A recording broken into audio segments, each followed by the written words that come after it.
So basically, what I'm saying is the way it looks, Nipsey was probably about to leave. He was only there for a couple of minutes, or he planned on only being there for a really short amount of time because I can't imagine he was about to be out there on some extended period of time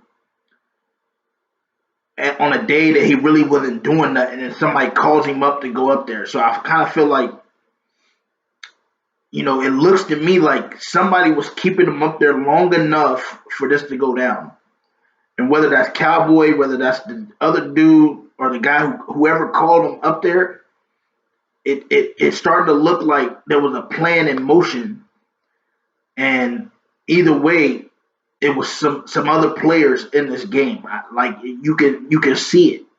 You know, there's no way this was some gang violence. This dude was doing too much in the community for this to be some random gang violence. Like the dude was buying up properties, a resort. The dude had investments in all kind of things. The stem cell research place. He had all kinds of things. He was employing people.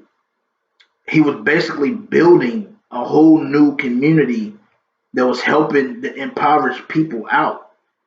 Like he was starting something new, and that's a danger to the system. And if the system it feels threatened, they're gonna respond.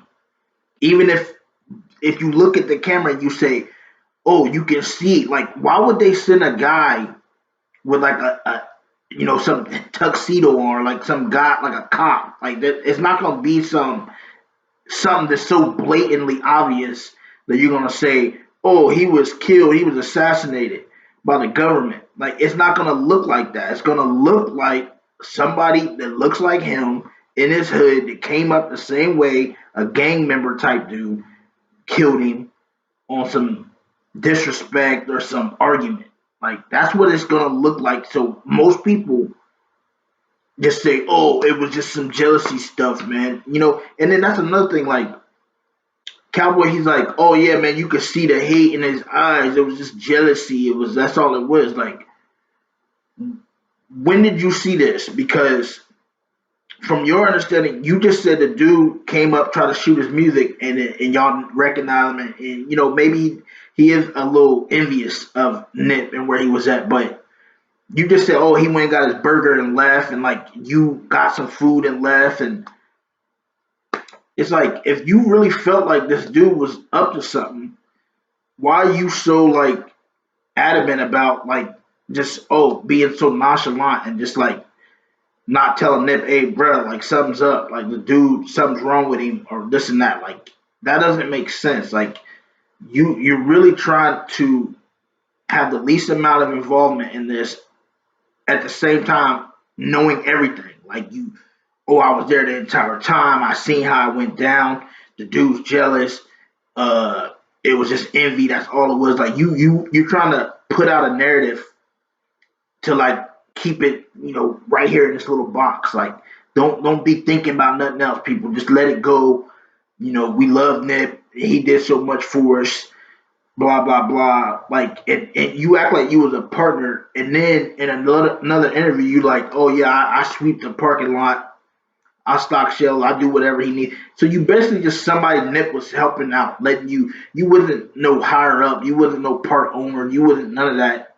No partner in the business, and a lot of jealousy breeds from people like that because they feel like they entitled to something that you're building just because they known you your entire life, especially when they're an older cat and they seen you grow up and they feel like you owe them something because they was there for you the whole time.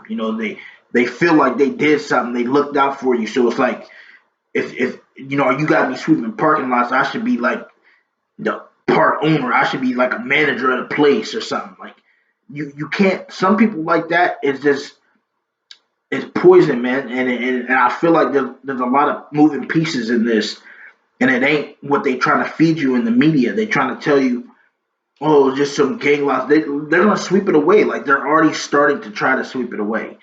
Like they don't want you to talk about it. They want everybody to go back to that same ignorance that was happening before Nipsey took place or before Nipsey was there. That's their goal. They want people to get back to that gang violence, that fighting and killing each other. The exact thing that Nipsey was ending and putting a stop to. They want you to go back to doing it. So if the marathon truly continues, not only is one or two people gonna step up and start taking control of the situation and making sure that there's no more gang violence between these different streets and blocks and Crips and Bloods, there's gonna be hundreds of people that make sure that this doesn't take place.